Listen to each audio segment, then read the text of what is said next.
안녕하세요. 반갑습니다. 오늘도 해성교회 2021년 고난주간 20일 온라인 특별 저녁 기도회 오늘 18번째 시간 함께 하신 모든 분들을 진심으로 환영합니다. 우리 찬송가 150장을 찬송드리겠습니다. 찬송가 150장입니다. 갈보리 산 위에 십자가 섰으니 주가 고난을 당한 표라. 험한 십자가를 내가 사랑함은 주가 보혈을 흘림이라. 최후 승리를 얻기까지 주의 십자가 사랑하리. 빛난 멸류관 받기까지 험한 십자가 붙들겠네. 멸시천대 받은 주의 십자가에 나의 마음이 끌리도다. 귀한 어린 양이 세상 죄를 지고 험한 십자가 지셨도다. 최후 승리를 얻기까지 주의 십자가 사랑하리. 빛난 멸류관 받기까지 험한 십자가 붙들겠네. 험한 십자가에 주가 흘린 피를 믿는 마음으로 바라보니 나를 용서하고 내 죄 사하시려 주가 흘리신 보혈이라. 최후 승리를 얻기까지 주의 십자가 사랑하리. 빛난 멸류관 받기까지 험한 십자가 붙들겠네. 주님 예비하신 나의 본향집에 나를 부르실 그날에는 영광 중에 계신 우리 주와 함께 내가 죽도록 충성하리. 최후 승리를 얻기까지 주의 십자가 사랑하리. 빛난 멸류관 받기까지 험한 십자가 붙들겠네. 아멘. 오늘 함께 읽을 말씀은 마태복음 26장입니다. 우리 마태복음 26장의 내용은 이제 예수님께서 십자가에서 죽으시기 위하여 이 땅에 오셨는데 결국 마지막 예수님을 죽이고자 하는 계획들이 세워지게 됩니다. 그리고 제자들 중에 가룟 유다가 이에 동참하게 됩니다.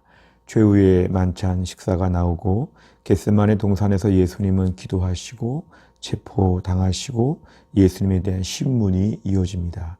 그리고 이때 베드로가 예수님을 모른다고 부인하는 사건들이 오늘 본문에 등장합니다. 오늘 마태복음 26장 오늘 같이 읽겠습니다. 마태복음 26장. 예수님께서 이 모든 말씀을 마치셨을 때입니다.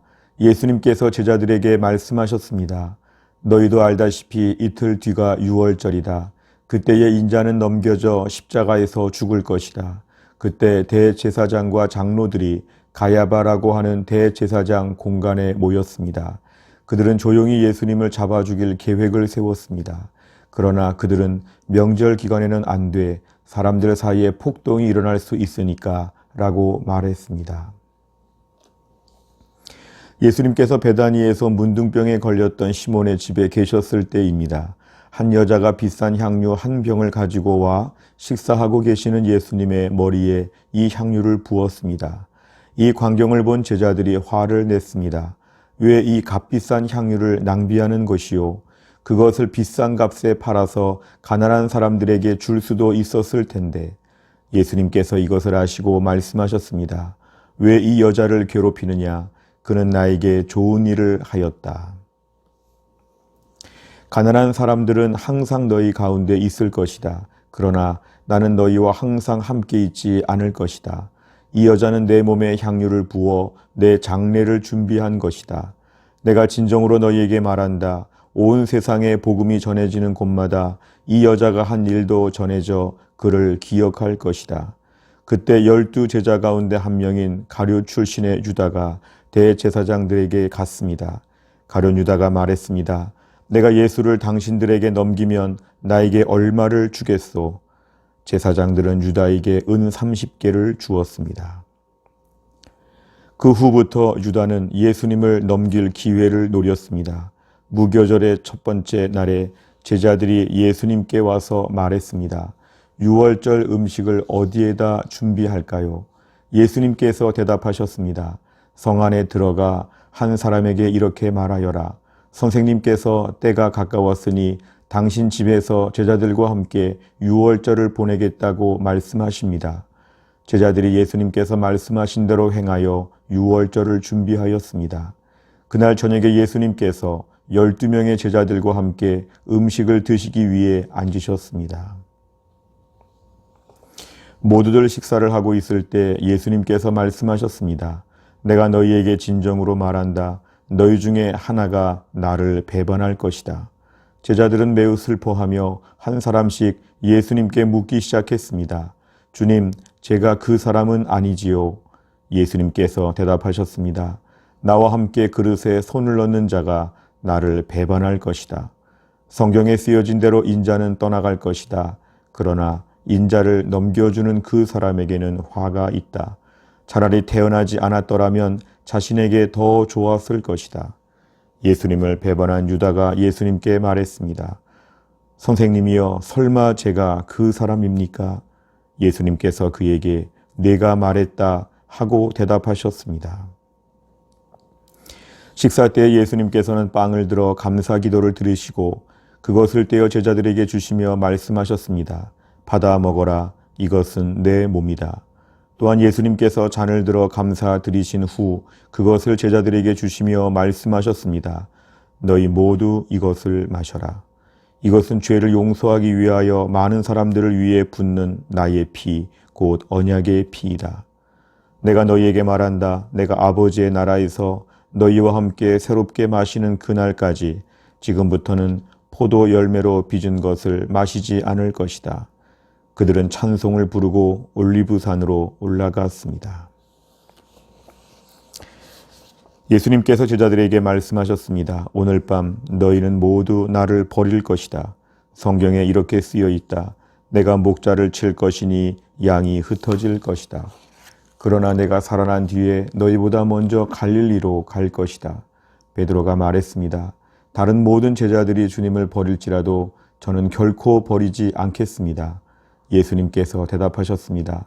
내가 진정으로 너에게 말한다. 바로 오늘 밤 닭이 울기 전에 네가 나를 3번이나 모른다고 할 것이다. 베드로가 예수님께 말했습니다. 주님과 함께 죽을지라도 결코 주님을 모른다고 하지 않을 것입니다. 다른 제자들도 모두 똑같이 말했습니다. 그때 예수님께서 제자들과 함께 겟세마네라고 불리는 곳으로 가셨습니다. 예수님께서 제자들에게 말씀하셨습니다. 내가 저기에 가서 기도하는 동안 여기 앉아 있어라. 그리곤 베드로와 세베대의 2 아들을 데리고 가셨습니다. 예수님께서는 매우 근심하시며 괴로워하기 시작하셨습니다. 예수님께서는 세 제자에게 말씀하셨습니다. 내 마음이 괴로워 죽을 지경이다. 여기서 머무르며 나와 함께 깨어 있어라. 그리고 나서 약간 떨어진 곳으로 가서 얼굴을 땅에 대고 기도하셨습니다. 나의 아버지, 할 수만 있다면 제게서 이 잔을 지나가게 해 주십시오. 그러나 내 뜻대로 하지 마시고 아버지의 뜻대로 하시길 원합니다. 기도하신 후 제자들에게 오셔서 제자들이 자고 있는 것을 보시고 베드로에게 말씀하셨습니다. 너희들은 1시간도 나와 함께 깨어 있을 수 없느냐? 깨어서 너희가 시험에 빠지지 않도록 기도하여라. 영은 원하지만 육체가 약하구나. 예수님께서 다시 가셔서 두 번째 기도를 하셨습니다.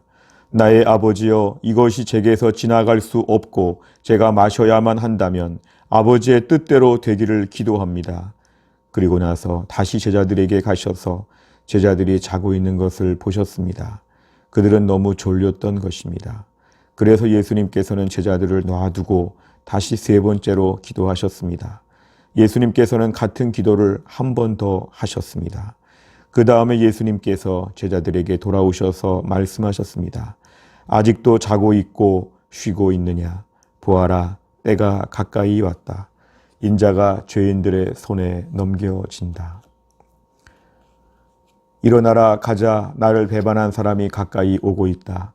예수님께서 말씀하시는 동안 12제자 가운데 하나인 유다가 왔습니다.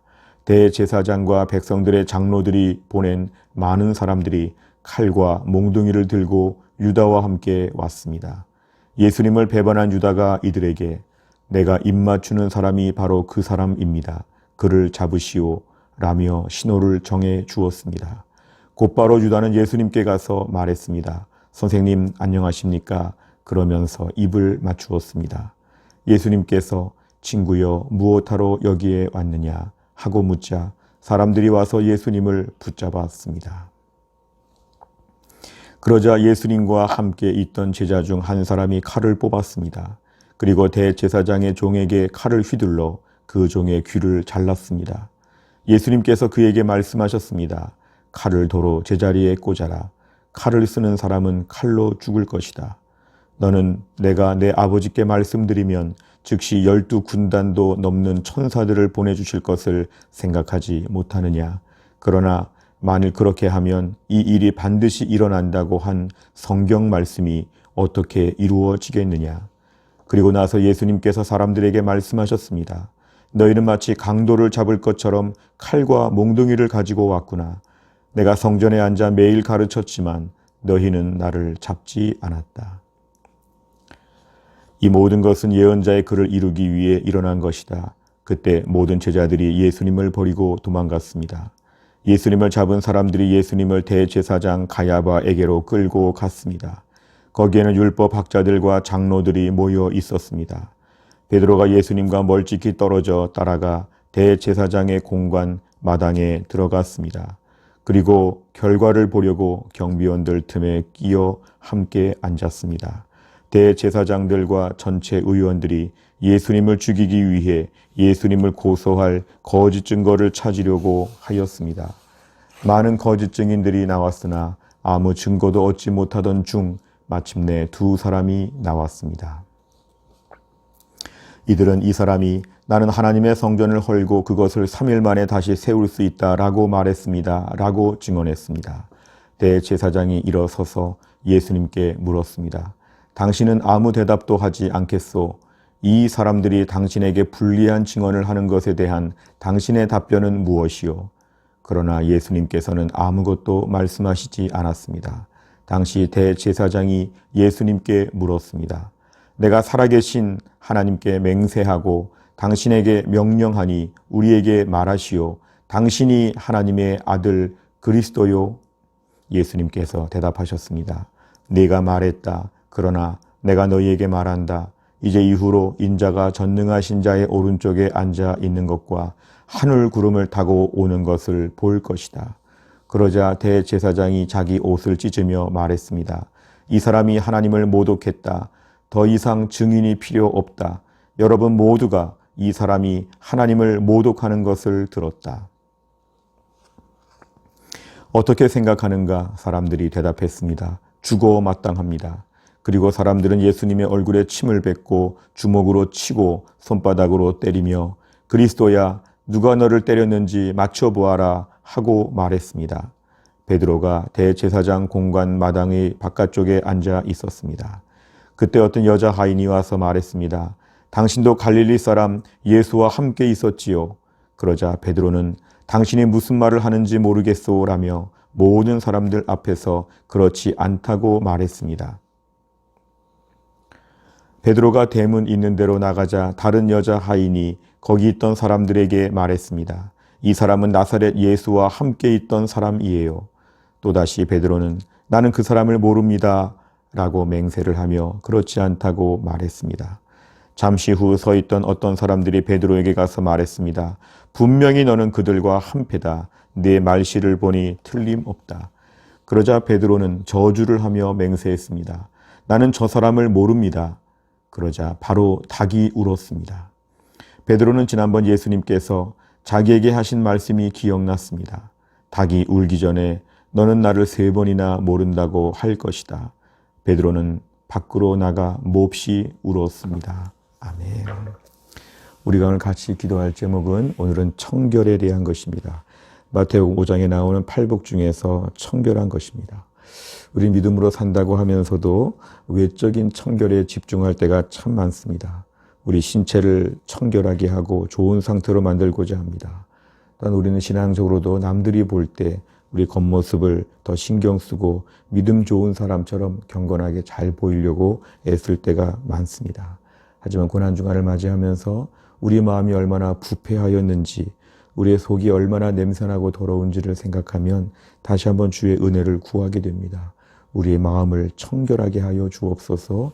이런 마음을 가지고 우리 같이 기도 제목 다 같이 읽겠습니다.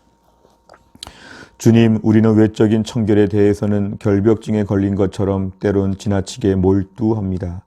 나의 신체와 의복, 겉으로 보이는 부분에 대해서는 정말 깨끗한 것처럼 보이고자 하는데 정작 마음 깊은 곳은 온갖 죄와 악함이 가득함을 고백합니다. 마음의 중심을 보시는 주님, 만물보다 심히 부패한 우리들의 마음을 청결하게 하시고 그래서 매일 주님을 보게 하옵소서. 아멘. 기도하겠습니다. 하나님 아버지, 우리가 오늘도 주님 앞에 기도하는 가운데 오늘 우리의 마음이 청결해지기를 위하여 기도합니다. 하나님 아버지, 우리가 청결에 대하여 정결에 대하여 날마다 우리가 외적인 모습에 집중할 때가 참 많습니다. 남들 앞에 깨끗하게 보이려고 남들 앞에 좋은 모습으로 보이려고 얼마나 많이 신경 쓰며 사는지 모릅니다. 그러나 우리의 속사람이 얼마나 부패하였는지 얼마나 냄새가 나고 얼마나 썩었는지 얼마나 부패하고 완악한지 주여 우리의 속 마음을 하나님 앞에 고백하며 용서를 구합니다. 이 고난주간 무엇보다 우리의 마음이 청결해지게 하여 주시고 그동안의 모든 죄와 허물과 더러운 것이 많았지만 이 고난주간을 통과하면서 우리가 온전하고 정결하고 깨끗한 모습으로 변할 수 있도록 하나님 도와주옵소서. 그래서 매일매일 청결한 마음으로 기도하며 예배하며 주님의 얼굴을 배울 수 있도록 인도하여 주옵소서. 오늘도 우리에게 은혜 주심을 감사드리며 예수님의 이름으로 기도하옵나이다. 아멘. 오늘도 함께 하신 모든 분들 감사합니다. 우리 내일 저녁에 또 뵙겠습니다. 감사합니다.